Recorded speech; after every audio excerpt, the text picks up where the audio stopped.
किसान भाइयों, आप जो भी स्प्रेइंग करते हो, स्प्रेइंग का शानदार रिजल्ट पाने के लिए आपके मन में एक डर रहता है कि भाई मैंने अगर मेरे स्प्रेइंग के पानी का पीएच नहीं किया तो मुझे दवाइयों का अच्छा रिजल्ट नहीं मिलेगा।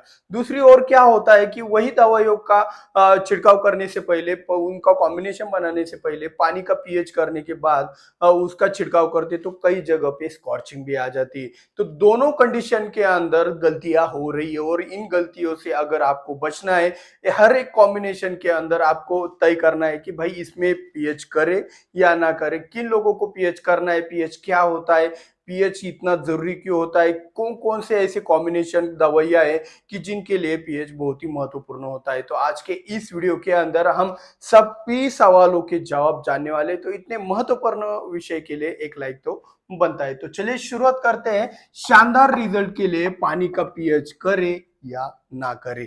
तो सबसे पहले समझते हैं कि भाई पीएच क्या होता है। तो पीएच क्या होता है, ये पहले हम बेसिक टू एडवांस जाएंगे। तो पीएच आपका 1 से लेकर 7 तक, जो 1 से 7 के अंदर जो माना जाता है वो एसिडिक माना जाता है, और 7 के ऊपर माना जाता है, वो 14 तक मापा जाता है, उसे अल्कली कहा जाता है। तो जो आपका पीएच है, एक तो वो न्यूट्रल होना चाहिए या फिर एसिडिक होना चाहिए। ये आप तो सुनते रहते हैं, लेकिन इसके आगे की बातें हम एक एक करके एक्सप्लेन करते हैं आपको। सबसे पहले आपको पता है आपके पानी का पीएच कितना है। तो आप दवाइयों के लिए, जो छिड़काव के लिए जो पानी इस्तेमाल करने वाले हैं, उसका पीएच कैसे कर रहे हैं। अगर आपको खुद से ही पता नहीं कि पानी का पीएच कितना है और अंदाजे से अगर दवाइयां डाल रहे हैं, तो भाई बहुत बड़ी गलती कर रहे हो।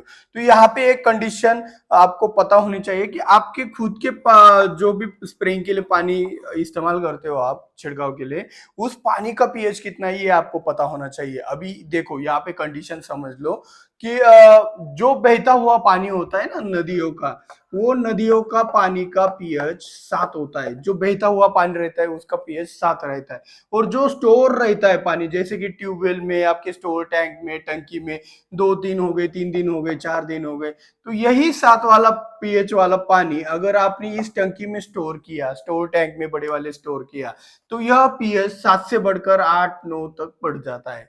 तो ये अपनी आप प्रोसीजर होती है। पीएच, जो पानी एक जगह पे ठहरा रहता है, उसका पीएच अपने आप बढ़ जाता है। तो अभी आपको लग रहा होगा कि यार मेरे नदी का पानी तो 7 है, मैं वही पानी इस्तेमाल कर रहा हूँ, तो मुझे पीएच का कोई जरूरत नहीं। लेकिन वही पानी स्टोर किया तो उसका पीएच बढ़ जाने के कारण आपको कुछ दवाइयों के रिजल्ट नहीं मिलते होंगे। ये हमारा पहला पॉइंट हो गया।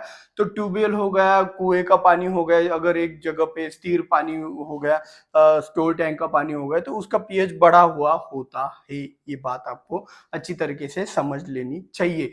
तो अगर आपका पानी का पीएच अगर 7.5 से ऊपर है, तो आपको पीएच करने की हर हालत में जरूरत है।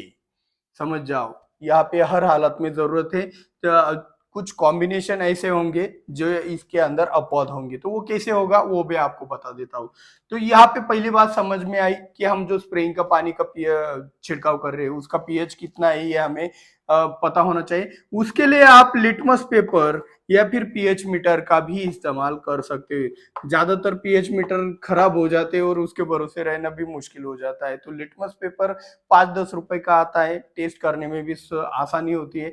तो पीएच मीटर या फिर लिटमस पेपर का भी आप यहाँ पे इस्तेमाल पीएच मेजर करने के लिए इस्तेमाल कर सकते हो, अगर आपको पीएच करने की जरूरत है तो। अभी वो जरूरत कब है वो भी हमें जान लेना है।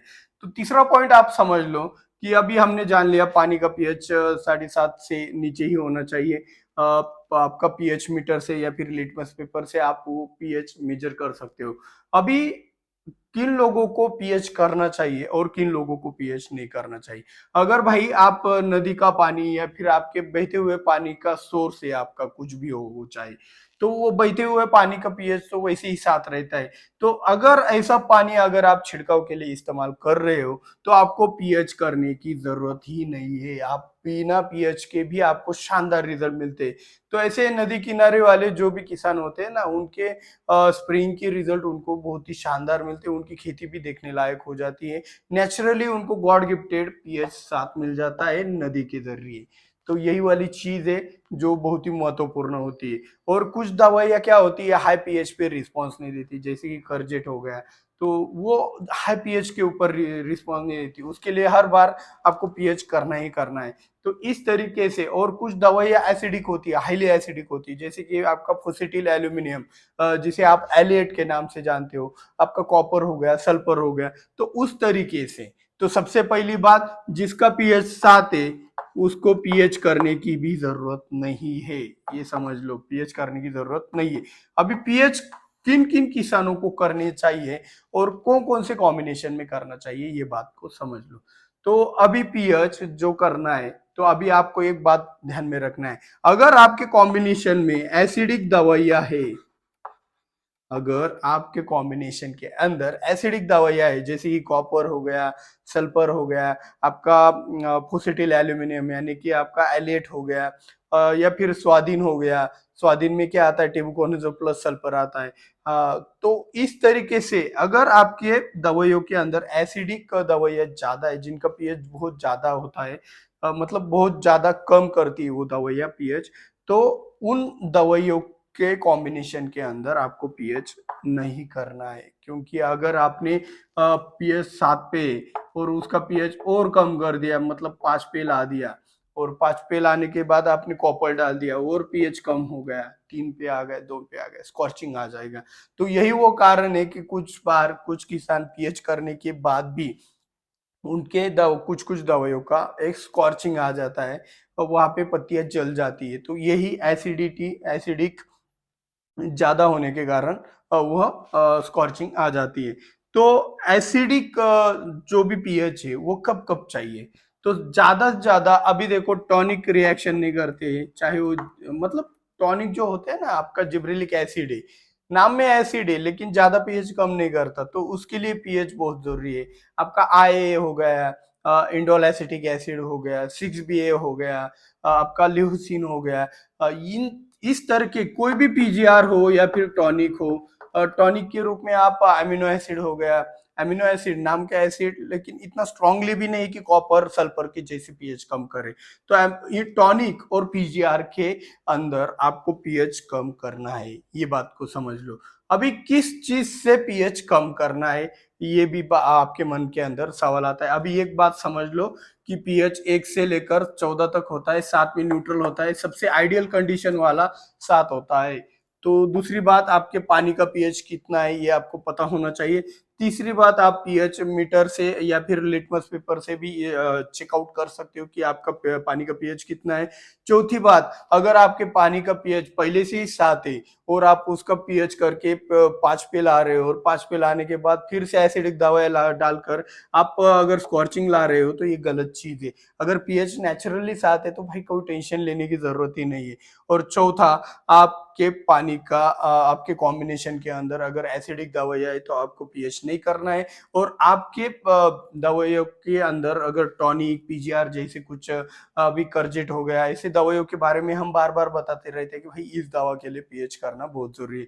तो ऐसी दवाओं के बारे में अगर आपको जानना है, कि जैसे कि उदाहरण के तौर पर करजेट का स्प्रे कर रहे हो, तो भाई करजेट का स्प्रे करने से पहले हमारा वीडियो भी है अवेलेबल, आप देख सकते हो, उसके अंदर बताया जाता है कि भाई पीएच करना जरूरी है या फिर नहीं। तो इस तरीके से आप हमारे वीडियो देखकर भी जान सकते हो, कई और माध्यम भी हो सकते हैं, उनके सहारे भी आप पीएच करना है या नहीं करना है वो भी जान सकते हो। और दूसरी, एक एक यहाँ पे एक और सवाल तैयार हो जाता है, वीडियो लंबा हो रहा है, सॉरी। यहाँ पे एक और सवाल ऐसा तैयार होता है कि भाई आप पीएच करें तो किससे करें। तो बहुत सारे दवाइयाँ है, जैसे कि साइट्रिक एसिड है, आपका फॉस्फोरिक एसिड है, फॉस्फोरिक एसिड के बाद आपका साइट्रिक एसिड, फॉस्फोरिक एसिड, एक कुछ मार्केट में प्रोडक्ट मिलते हैं विनिन जैसा, पीएच बैलेंसर, ऐसे करके बहुत सारे प्रोडक्ट मार्केट में मिलते हैं, यूरिया फॉस्फेट हो गया। तो यूरिया फॉस्फेट कुछ कुछ किसानों को तो पता भी नहीं होगा कि ये क्या चीज होता है। तो यूरिया फॉस्फेट आपका बहुत ही सस्ता और बढ़िया और डीएपी के जैसा रिजल्ट भी देता है, और आपका पीएच कम भी करता है। तो बहुत ही अच्छा प्रोडक्ट है यूरिया फॉस्फेट, एक आप नैनो डीएपी की जगह इसको रख सकते हो, बहुत तगड़ा वाला, मतलब पीएच भी कम करता है और डीएपी के रिजल्ट भी देता है। तो इस तरीके से यूरिया फॉस्फेट भी कार्य करता है। तो आप इनमें से किसी भी एक का इस्तेमाल कर सकते हो, लेकिन कंडीशंस अप्लाई, मतलब कौन से स्प्रेइंग में करना है, कौन से कॉम्बिनेशन में करना है, ये बातें आपको पता होना चाहिए। एसिडिक दवाइयों के साथ पीएच करने की चेष्टा ना करें, वरना स्कॉर्चिंग आने की संभावना है। तो अगर आप डिटेल में जानना चाहते हो कि भाई अभी देखो यहाँ पे डिटेल में जानना चाहते हो, तो ऐसा कौन सा एक दवाई है, आज की खास बात इसी को समझ लो। वैसे तो अभी आजकल के हमारे सारे वीडियो खास बात वाले, मतलब पूरे वीडियो में ही खास बात रहती, तो स्पेशल सेक्शन बनाने की जरूरत नहीं है। तो फिर भी आज की खास बात ऐसी हो सकती है कि अगर आपका सवाल बनता है कि सर जी मुझे एक बात बताए कि कोई ना कोई दवाई डालेंगे तो वो रिएक्शन करेगा, तो ऐसा कौन सा वाला पीएच करने के लिए दवाई है जिससे कोई रिएक्शन ही नहीं होगा?